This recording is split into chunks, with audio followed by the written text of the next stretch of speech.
आदरणीय बंधुओं, माताओं व मेरी प्यारी बहनों, राधे राधे। आपका हमारे इस YouTube चैनल पर बहुत बहुत स्वागत है। बंधुओं, आज हम इस वीडियो में माघ महत्तम का 29वां अध्याय सुनेंगे, जिसे सुनने सुनाने से भगवान श्री हरि की कृपा से मनुष्य को मान यश की प्राप्ति होती है, जीवन में तरक्की के रास्ते खुलते हैं, अज्ञान का नाश होता है, वे अंत समय में मनुष्य मोक्ष को पाता है।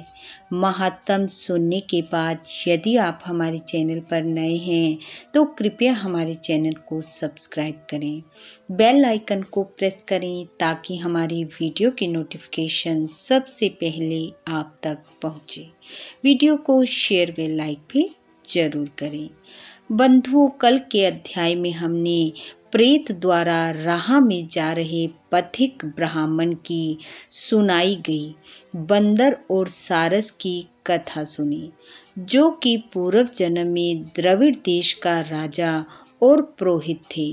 प्रेत ने पथिक के हाथ से त्रिवेणी का जल देखकर उससे जल मांगा।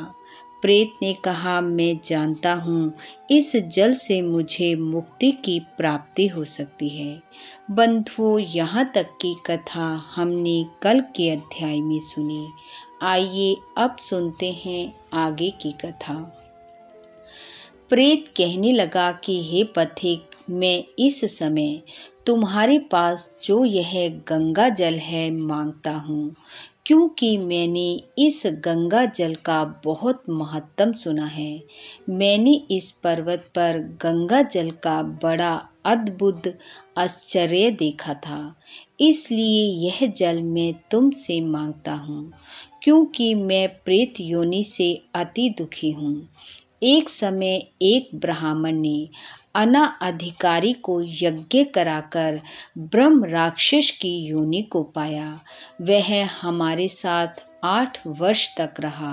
फिर उसके पुत्र ने उसकी अस्थियों को इकट्ठा करके गंगा में कनखल में गिरवा दिया। उसी समय वह राक्षस योनि को त्याग कर सद्गति को प्राप्त हुआ। यह मैंने प्रत्यक्ष देखा है, इसलिए मैंने तुमसे गंगा जल के लिए प्रार्थना की है। मैंने पहले जन्म में तीर्थ स्थानों में बड़े बड़े दान लिए थे और उनका प्रायश्चित नहीं किया था। इसी से मैं हजारों वर्ष तक इस प्रेत योनि, जिसमें अन्न और जल का मिलना अति दुर्लभ है, दुख पा रहा हूँ। इस योनि में मुझको हजारों वर्ष बीत गए हैं। इस समय आप यह जल देकर मेरे प्राणों को, जो कंठ तक आ गए हैं, इनकी रक्षा करो। प्रेत बोला, कुष्ठ आदि रोग से भी मनुष्य प्राणों को त्याग करने की इच्छा नहीं करता, लेकिन प्रेत योनि उससे भी अधिक पीड़ादायक है।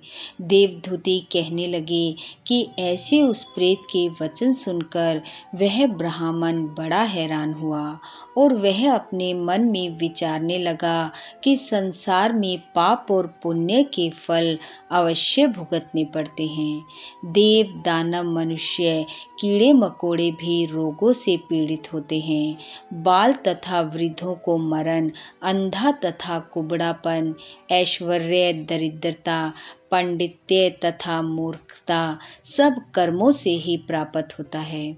इस कर्म भूमि में जिन्होंने न्याय से धन इकट्ठा किया है, वह धन्य है।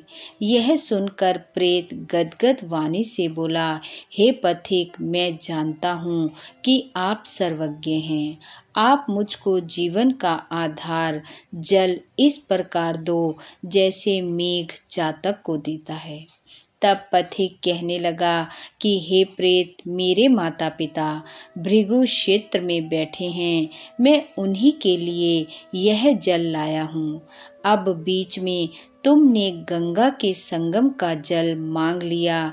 अब मैं इस धर्म संदेह में पड़ गया कि क्या करूं, परंतु मैं यज्ञों को इतना नहीं मानता जितना प्राण रक्षा को मानता हूँ। इसलिए प्रेत को जल देकर तृप्त करके माता पिता के लिए फिर से जल लाऊंगा। लोमेश जी कहने लगे, इस प्रकार उस पथिक ने गंगा यमुना के संगम का जल उस प्रेत को दे दिया। उस प्रेत ने प्रीतिपूर्वक जल को पिया और उसी समय वह प्रेत शरीर को छोड़कर दिव्य देहधारी हो गया। बिंदु मात्र गंगा जल से वह प्रेत मुक्त हो गया।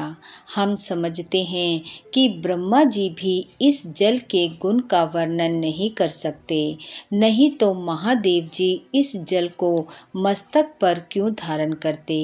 इस संसार में जो मनुष्य काया वाचा और मनसा के पापों से रंग गए हैं, वह गंगा जल के बिना नहीं धुलते। गंगा जल के सेवन से मुक्ति सदा सम्मुख खड़ी रहती है। जिसके जल को स्पर्श करते ही प्रेत योनि को छोड़कर मुक्ति को प्राप्त होते हैं। जो गंगा स्नान करता है वह वैष्णव पद को प्राप्त होता है। यदि संबंधी लोग गंगा जल से तर्पण करें तो नरक में रहने वाले पितृ लोग स्वर्ग में चले जाते हैं और स्वर्ग में रहते हुए ब्रह्म तत्व को प्राप्त होते हैं। गंगा जल के समान और कोई मुक्ति का साधन नहीं है।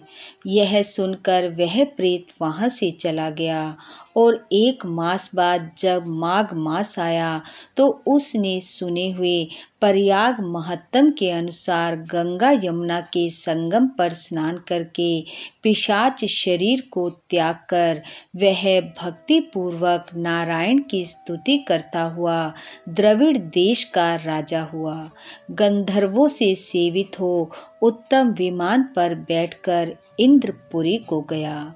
सो हे द्विज, पथिक और प्रेत का यह इतिहास पापों का जल्दी ही नाश करने वाला है। इससे धर्म का ज्ञान होता है। यह पुण्य, यश तथा कीर्ति को बढ़ाने वाला है, ज्ञान तथा मोक्ष को देने वाला है। तुम भी सद्गति पाने के लिए प्रयाग चलो। वहां पर हम ऐसा स्नान करें जो देवताओं को भी दुर्लभ होता है। वहां पर श्राप से पैदा हुआ पिशाचपन नाश को प्राप्त हो जाएगा। इस प्रकार लोमेश जी के मुख से अमृत में मधुर कथा को सुनकर मानो अमृत पीकर सब प्रसन्न हुए और पाप रूपी समुद्र से पाप हुए। उन्हीं के साथ सब लोगों ने दक्षिण दिशा की ओर प्रस्थान किया। इति माघ महत्तम 29वां अध्याय समाप्त। बोलो विष्णु भगवान की जय। बंधु, भगवान श्री हरि की कृपा आप व आपके परिवार पर सदैव बनी रहे। आपका घर आंगन खुशियों से महकता रहे। इन्हीं शुभकामनाओं के साथ आप सबका बहुत बहुत धन्यवाद। राधे राधे।